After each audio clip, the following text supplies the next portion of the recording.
মেয়ে মানুষ কখনো একরূপী হয় না, তারা বহুরূপী হয়। শুধু সময়, স্থান, পরিস্থিতি ও ব্যক্তির আচরণের উপর ভিত্তি করে তার নিজেদের রূপ বদল করে নেয়। মেয়েরা খেলার পুতুল হয়, রাগী হয়, স্বার্থপর হয়, মায়াবতী হয়, মমতাময়ী হয়, ঝগড়ুটে হয়, আবার আদরের পাগলিও হয়। সবকিছুই একটা মেয়ের মধ্যে সুপ্ত অবস্থায় থাকে। শুধু আপনাকে খুঁজে নিতে হবে আপনি তাকে কোন রূপে দেখতে চান। একটা মেয়ের কাছে আপনি কখনো কখনো ফেরেশতাও হতে পারেন, কখনো ভালো বন্ধু হতে পারেন, কখনো ভালো বাবাও হতে পারেন, কখনো ভালো স্বামী, কখনো বা কাপুরুষও হতে পারেন। সব কিছুই নির্ভর করে আপনি তার সাথে কেমন আচরণ করছেন। কোনো মেয়ে নিজ থেকে তার খারাপ আচরণটা কখনো প্রকাশ করতে চায় না, যদি আপনি তাকে বাধ্য না করেন।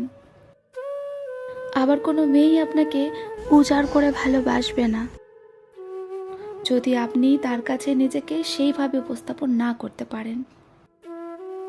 একটা মেয়ে যতই ভালো হোক না কেন, তার সাথে আপনি খারাপ আচরণ করলে মেয়েটা সারা জীবন মনে রাখবে এবং আপনাকে একটু হলেও ফিডব্যাক দিবে।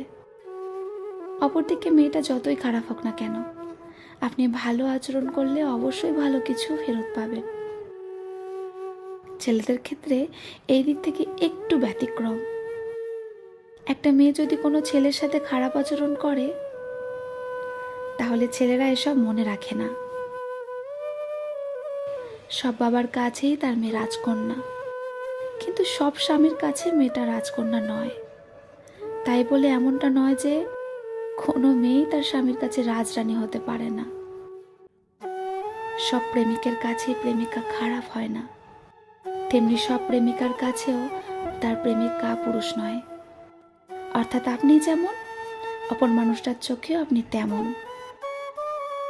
তাই কবি বলেছেন, মেয়েরা হলো জলের মতো, তাদের যে পাত্রে রাখা হয় তারা সেই পাত্রের আকারই ধারণ করে। অর্থাৎ একটা মেয়ের চোখে আপনি সব কিছুই হতে পারেন, শুধু আপনার ব্যবহার অনুযায়ী আপনি তার কাছে তেমন পুরুষ।